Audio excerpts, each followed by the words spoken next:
concentrate on. So the major disappointment comes from the FMCG space, where a single digit volume growth is really very disappointing for a stock that is trading at about 60, 80, 90 times multiple. Really very disappointing set of numbers. ITC seeing some real pain despite the onset of monsoon. I wonder as the monsoon picks up and if it stabilizes, whether you're going to see a turnaround in some of those consumption plays, and that really comes to mind. This, in fact, a conversation that I just had for Big Question where we spoke about exactly this, and one point of view right now that an early monsoon might do more damage than good. For example, in the cement space, all of your air conditioning stories and your ice cream stories have really taken a hit.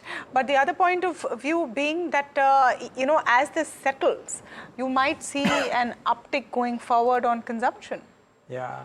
I only wonder it that in the case of ITC though, one, the fact that if, I'm not 100% sure if it goes ex-dividend or no, but if it is, then that's a bit of price downtick that we'll see on ITC. So maybe a disparate action between futures and spot. And then could be interesting to see if there is a corporate activity that comes in at some point of time, because this overhang of British Tobacco giving some or all of their shares has been there on ITC for a while. It plagued Indigo, and I think we spoke about it for a number of days until finally Rakesh Gangwal's stake has come in today. I wonder if the same happens to ITC. So yeah, could be interesting ITC to see. is going ex-dividend tomorrow. Yeah, it is, right? Yeah, and for a final dividend of ₹7.85 per share. Record date is also May 28th. So that's perhaps why you are seeing some overhang.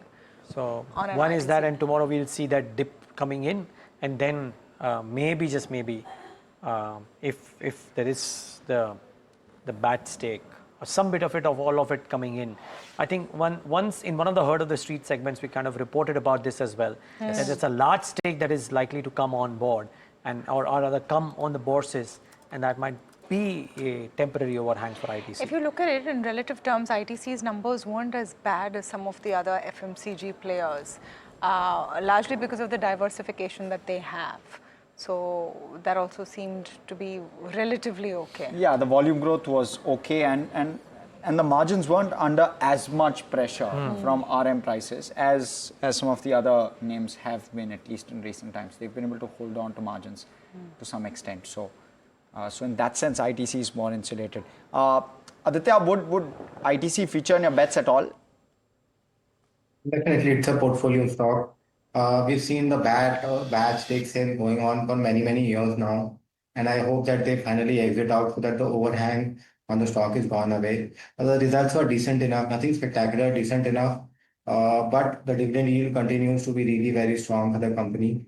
And given the diversification that they are doing within the FMCG business, really they are putting a lot of thrust that the FMCG business really grows well.